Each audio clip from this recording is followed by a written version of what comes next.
How do you hold your manager accountable? This is a tough one because it really depends on your manager and their willingness to receive feedback and also on your comfort level of asking those questions. Do you have a good relationship with them?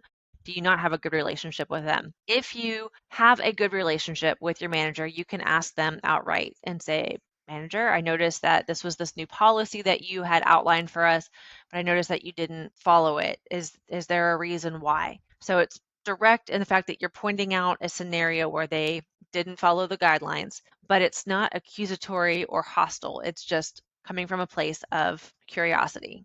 And that tends to go over a little bit better. If you don't feel comfortable pointing that out directly to your manager, what you can do is summarize the new policy in writing and document that through email and say, here's this new policy that we're all going to follow in these situations. And then when the manager does something that doesn't follow that, you can email them and say that this is the new policy that we have. Are there exceptions to this policy that we should be aware of that maybe we would need to go a different route just based off of this recent example? And you're not having a direct face-to-face conversation. It's a little bit more passive, but it's still showing proof. Here is what you told us to do. I noticed that you didn't do it.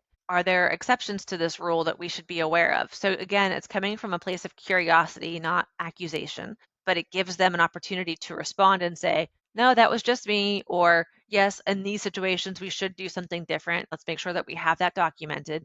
But in both scenarios, it's a way for you to address the situation without pointing fingers or trying to blame them or shame them in any way. That can go a long way to getting better feedback.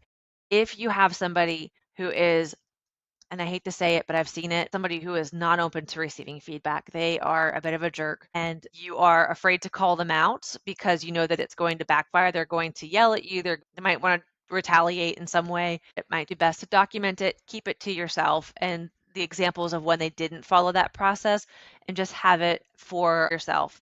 And it might be best to not address it at all because they may not receive that and you don't want that to hurt you.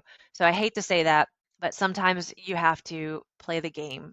And sometimes you have somebody who is really just not emotionally intelligent or mature enough to have somebody call them in or call them out, however you want to say it, but doesn't want someone to point out where they messed up or didn't follow rules because they're going to escalate that in a way that might not be beneficial. So do what is smart. If you feel like you can try the email trick or if you can have a conversation where it comes from curiosity, that might go better.